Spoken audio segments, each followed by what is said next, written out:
میں ہواؤں کے رخ سے کے مخالف کھڑا ہوا ہوں اور مجھے کسی کا باپ بھی نہیں روک سکتا. لو اور جگا لو اور تشدد کر لو اور ٹھنڈے سردیوں کے اندر بارش آج اسلام آباد کے اندر کل بھی ہوئی اور آج بھی بارش ہو رہی ہے, اس کے اندر ذلیل کر لو. کیا حاصل ہوا؟ کچھ بھی حاصل نہیں ہوا.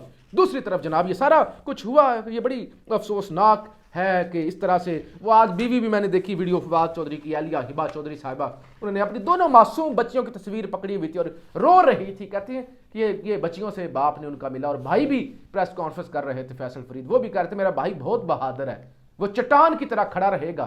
وہ کہتے ہیں میں بڑا جانتا ہوں میرا بھائی ہے, وہ تمہارے سامنے جھکے گا نہیں. اگر تم سمجھتے نا کہ وہ جھک جائے گا تو وہ تمہارے سامنے کبھی بھی نہیں جھکے گا. اب نمبر 1 بڑی جلدی سے میں نے پشاور دھماکے پہ بات کر لوں, پھر آپ کے سامنے خبریں رکھوں گا. اور بھی زور کی نماز کا وقت تھا, مسجد کے اندر اچانک بلاسٹ ہوا, 1000 کے قریب نمازی نماز پڑھ رہے تھے. یہ اپنا پولیس لائنز پشاور کی مسجد تھی, جامع مسجد, اور اب تک جو خبر سامنے میرے ٹی وی پہ چل رہی ہے اس وقت کوئی 40 کے قریب شہادتیں ہو چکی ہیں اور 167 سے 170 کا نمبر ہے زخمیوں کا, اور ابھی بھی ملبے سے لوگ نکالے جا رہے ہیں. وہ ملبہ جو چھت گری ہوئی ہے نیچے جو ہے ہٹایا جا رہا ہے. تو یہ ایک بہت بڑا بلاسٹ تھا, اگلی صف کے اندر ہوا. امام مسجد صاحب بھی جو ہیں وہ بھی اس معاملے کے اندر شہید ہوئے ہیں. لیکن یہ دھماکہ ہو گیا, افسوسناک ہے. ایک ٹویٹ میں نے دیکھا گریدہ فاروقی کا. گریدہ فاروقی کہتی ہیں, جو ایک خاص طرف اشارہ کرتی ہیں, کہ یہ دھماکہ ہو گیا ہے, اس سے یہ لگتا ہے کہ الیکشن تو اب نہیں ہوں گے. اور پھر کچھ اور صحافیوں کے کچھ دوستوں کے ٹویٹ دیکھے, یہ لکھا ہوا تھا کہ یہ توجہ ہٹاؤ. میں ایسا نہیں کرتا, کہتا جو بھی ہوا افسوسناک ہے, دشمن اس کے اندر ملوث ہے. لیکن ایک خاص طرف گریدہ فاروقی نے اور کچھ دیگر لوگوں نے اشارہ دیا. انہوں نے کہا نمبر 1 تو توجہ ہٹاؤ, ساری توجہ میڈیا ادھر لگ گیا. نمبر 2 گریدہ فاروقی نے کہہ دیا کہ ان حالات میں الیکشن تو نہیں ہو رہے کے پی کے اندر. اگر اتنا بڑا بلاسٹ ہوگا, شہباز شریف صاحب بھی پہنچ گئے جو کہ بہت اچھی بات ہے. شہباز شریف صاحب پہنچے, گورنر صاحب پہنچے, پہنچنا چاہیے.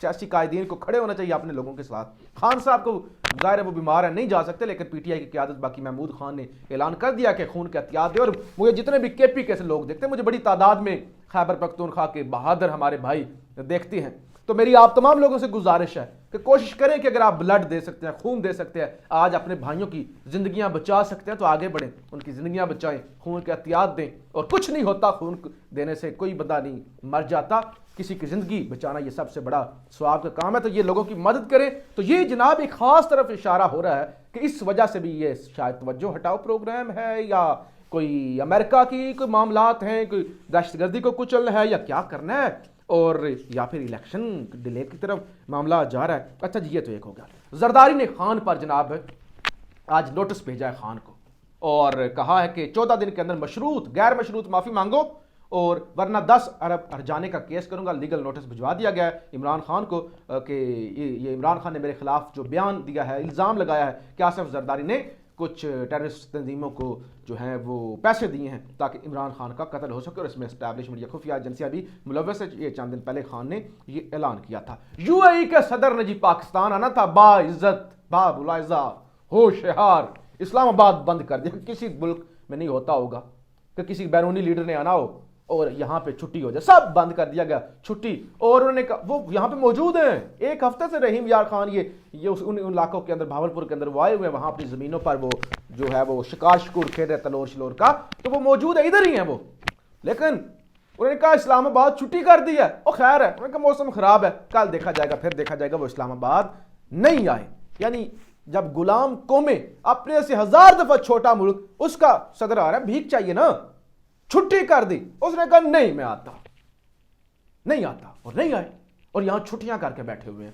تو جناب وہ بھی ہمارے جو معزز مہمان ہیں, وہ وہاں سے آنا تھا, پاکستان سے ہی آنا تھا, آئے ہوئے ہفتے سے پاکستان, لیکن اب آفیشیل دورے پر پاکستان سے ہی پاکستان اسلام آباد آنا تھا, اور یہاں پہ چھٹی کی گئی تھی. لہٰذا جی یہ خبریں بہت زیادہ ہیں, میں جلدی کوشش کرتا ہوں. لاہور ہائی کورٹ کے اندر اپیل کی گئی تھی, آج اس کی سماعت ہوئی الیکشن کے حوالے سے. جسٹس جواد صاحب نے سماعت کی, اور اس کے اندر کہا گیا کہ الیکشن 90 دن کے اندر کروائیں, ورنہ آئین کہ یہ ظاہر آئین بحال نہیں ہے ویسے بھی، اور آئین بحال رہے گا بھی نہیں، تو اس پہ جسٹس جواد نے کہا کہ ہم جانتے ہیں کہ کیسے عمل کروانا ہے، اور پہلے بھی خیر انہوں نے کہا تھا اور فواد چودھری کو پیش نہیں کیا گیا تھا، لیکن آج الیکشن کے حوالے سے ایک بڑی پیش رفت ہوئی ہے کہ اب امپورٹڈ کو الیکشن کی طرف تو جانا پڑے گا، کیونکہ یہ بڑا سالڈ کیس ہے جو کہ لاہور ہائی کورٹ کے اندر لگ چکا ہے۔ فواد چودھری کے تمام کیسز کی تفصیلات بھی لاہور ہائی کورٹ نے طلب کر لی ہے۔ شیخ رشید صاحب کا واقعہ، آج ان کی جو لال حویلی ہے اس کو سیل کر دیا گیا۔ شیخ رشید پوری رات کبھی ادھر چھپتے رہے، ان کی گرفتاریوں کے لیے چھاپے بھی مارے جاتے رہے۔ ہو سکتا ہے کچھ دیر بعد جب یہ ریکارڈنگ کر رہا ہوں